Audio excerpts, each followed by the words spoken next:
Welcome to Finding God, Discourses from Así Hablaba Quetzalcóatl, Thus Spoke Quetzalcoatl, Part 1 of 2, on Words of Wisdom. Así Hablaba Quetzalcóatl, Thus Spoke Quetzalcoatl is a beautiful tale that offers upliftment to all truth seekers yearning for spiritual understanding.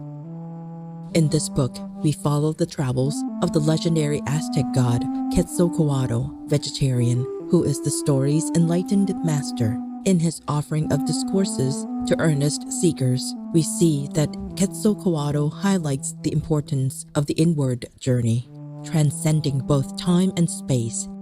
This journey connects us with the inner heavenly light and music. Thus, the words from Así Hablaba Quetzalcóatl illuminate one's spiritual endeavors with profound truth.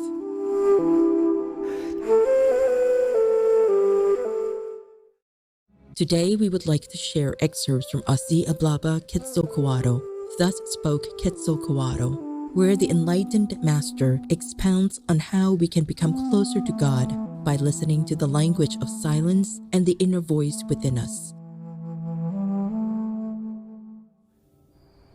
About silence. Talk to us about silence, they so asked him. Brothers, answered Quetzalcoatl, silence is the transparent tunic with which the truth dresses itself. Those of us who use words, even as delicate as they may seem, are not doing anything else than dressing it with clothing, which more or less hides it to our eyes. Silence is the word of the heart, and on it all hearts love each other, and there are no words which may make them come apart. Silence is the language of the spheres and of the angels, and will be the language of the new man. The one who knows the truth does not need to speak, just as the one who has tasted water knows it quenches one's thirst. Without mind, in the silent sound, communication turns into communion, and instead of mistakes, there is only love, perfection. The eye of the spirit. And Quetzalcoatl was saying, be humble, such as the hawthorns that grow in the poorest and most desolate places, for in such way they avoid having a reflection in the mirrors of water, and even when the rain falls, they dress themselves with little green, so as to be mistaken for the land they were born in. Because the vanity of a rose endures just a blow of life, and it hasn't yet woken up to the new day when wind comes and strips its petals off. Nevertheless, there are many among you who see these things day after day, but want to act blindly towards them and prefer to say, today I am going to take what life has to offer me, and tomorrow I will correct the course. But they don't know that life, little by little, keeps on making them go more deaf to themselves and more blind to the light. And they don't know that each day and each night their steps become more turbid.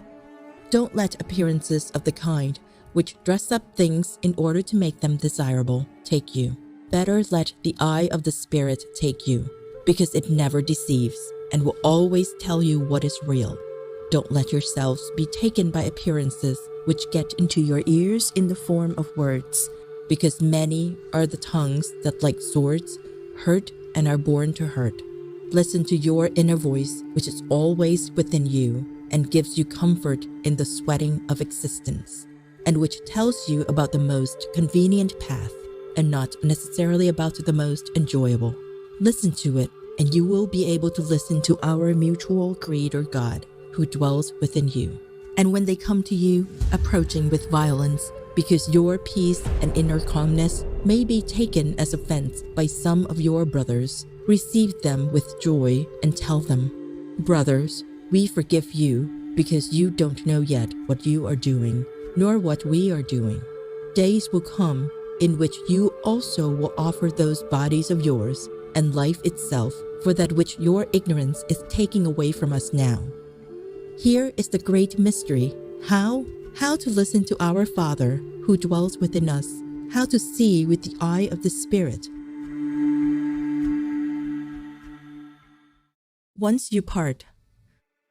Master, you who walk above illusions and know the most hidden and secret twists in the heart of life, tell us, What will become of us once you part from here and we are unable to see you with the eyes of our face or listen to you with our ears?"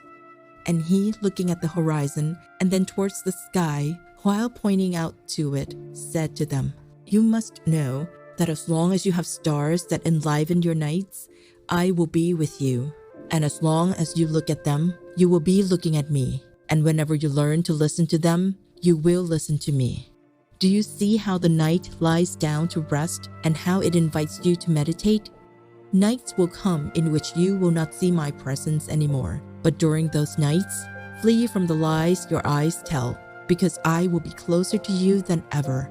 And taking both hands towards his heart, he pressed it with energy and went on saying, "Look for me here and leave me as a seat, and I will make of each heart an altar, and will turn each mouth into my own, and will turn each step into my own steps, and each suffering will become my suffering. And there, where I may be the one saint, you will be within me." Then a child untied himself from his mother's arms, and came to sit at Quetzalcoatl's feet. And taking the child into his arms, he so spoke, "You must know that children are the hope of the race, who is rising looking for wisdom. Old mistakes could be mended in them, and hopes for a better world could be renewed in them. Overindulge in their education and keep vigil over their dreams, so as not to let them turn into nightmares. See how the little birds, when coming out from a brood, fly each one in a different direction and towards their own air, and each one talks differently to life. Think, then, that from the family nest, each one has a particular path and goal. Don't harm them by imposing your way and goal to all your children. Rather, help them so that the end they have brought along with them may be fulfilled with ease, and so that they may become able to compose a song of harmony in the one saint with their work. Have in mind that desire drowns, and that affection can kill. Love is the only thing that liberates." The great master is always offering his presence to the disciples, even after his physical death. During meditation, the disciple will find the way to the stars, and by seeing far beyond, will follow his inner master.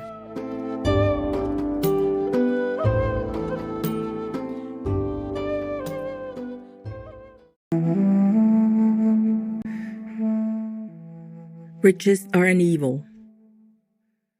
And sitting down by all his brothers, he told them this.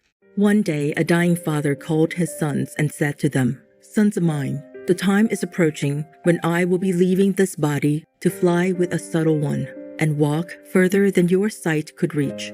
Come by my side, so that I can share the goods which my hands treasure in this life." And he went on sharing out his belongings. Then, when it was the time for the youngest of them all, he said with a sweet voice, "Father of mine, do I take part in your love?" And his father felt strange, because he was the son to whom he had always showed more proof of affection. And so he answered him, "You know well, my son, that my love for you is fuller than the love spring feels towards flowers." And the son asked once more, "Do I take part in your love?" And his father, with grief, answered, "Have I by any chance harmed you? Have I failed in giving you what you wanted? Did I ever look at you with wrong eyes?" And he answered him, "Father of mine, don't you torture me then, neither charge my fragile back with the weight of selfishness, nor wither my life by weighing it with riches. Don't defeat my tender wings by giving me a greater weight than I could bear. Don't make my days sad by bounding me with golden chains, nor by locking me up in a cage of jade. Take my part of your possessions and give it out to those who still don't know how bad riches can be, because they are in need of food and do not know leisure time. All I want for a house is this body I am wearing, and for a home, the world itself, and for a roof, the stars. Let me wake up with the sun and with the works of my hands, so that each day I may give my heart to the day, and later at dusk, when the night is approaching, that I may wait for her meditating and serene, and may shake hands with it to go with it to the high garden where I come from. Let me be without possessions, And the father, looking at him with tearful eyes, and while hugging him, said to him, "Give me, my son, from your inner riches, because regarding those I have always been a beggar. I had to be on the threshold of death to understand that gold is like a veil obstructing the spirit's eyes and brutalizes man by turning him into an enemy of his own brothers, men. And I, being ignorant, intended to shade your brightness and cut your wings off. Forgive me, my son." Attachment to worldly riches turns possessions into man's god. It is better not to have anything. You will have nothing to give account for, and nothing to lose or win. Without weight, you will be able to fly as light, as free as the wind.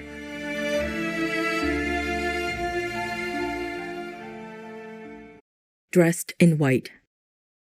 They were all sitting down in a garden under the branches of a big tree, and everything was peace in that place. The sun was slowly hiding, and barely a shadow was taking possession of the air.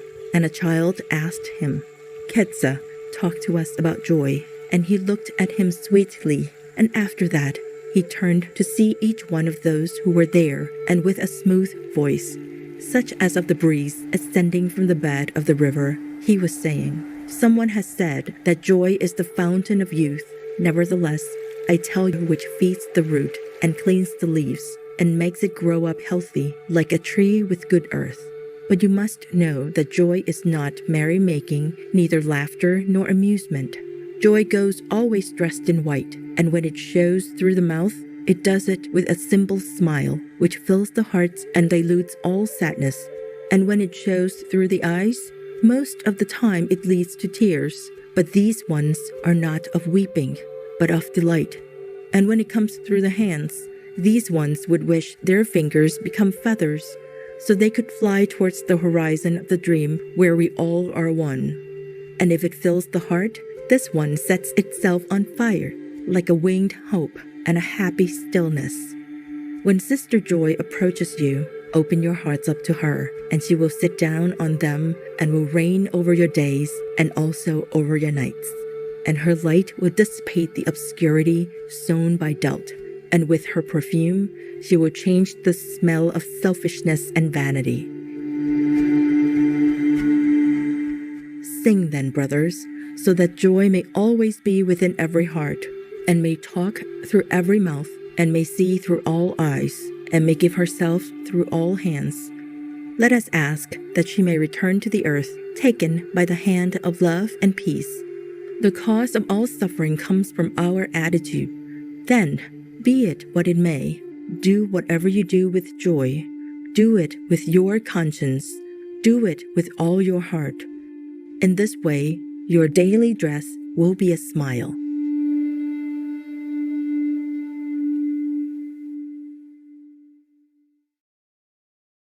As an ethical vegan and animal advocate, I can say that going vegan was the most positive, powerful, and transformative decision I ever made. Dr. Joanne Kong, DMA, Vegan.